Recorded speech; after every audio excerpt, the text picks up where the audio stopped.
Okay, students, so let us look at this question. Geeta sells two objects A and B at the same price such that she makes a profit of 20% on object A and a loss of 10% on object B.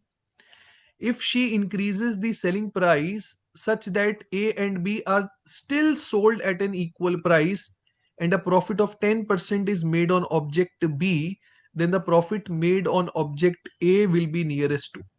अब देखिए, अगर आप सिर्फ पहली line पे ध्यान दें students, पहली चीज तो हमें ये गिवन है कि दोनों का सेलिंग प्राइस बराबर है, राइट, और ए पे 20% का प्रॉफिट है और बी पे 10% का लॉस है. इस इंफॉर्मेशन को अगर मैं यूज करूं, let's assume cost price of A to be x, I am assuming cost price of B to be y.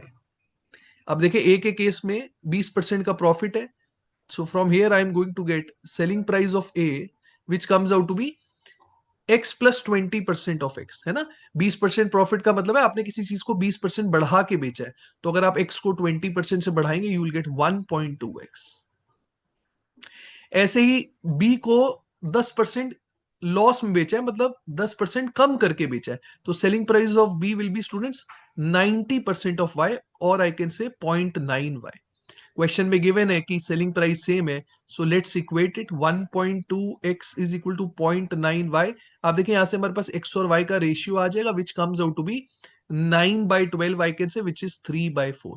अब स्टूडेंट्स, अगर आप पूरा क्वेश्चन ध्यान से पढ़ें, कहीं पर भी कोई भी एक्चुअल वैल्यू गिवन नहीं है, everything is given only in terms of percentage. अब क्योंकि मेरे पास कॉस्ट प्राइस का रेशियो 3 और 4 आ गया है, तो मैं कोई भी दो वैल्यूज एज्यूम कर लूंगा जो 3 और 4 के रेशियो में. So what I am doing is I am assuming cost price of A to be 300,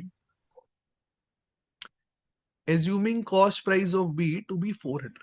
आप कोई भी दो वैल्यूज ले ले 3 और 4 के रेशियो में, आपका आंसर डिफरेंट नहीं आएगा. हमें, I mean, you will always get the same answer if you take any values in the ratio of 3:4.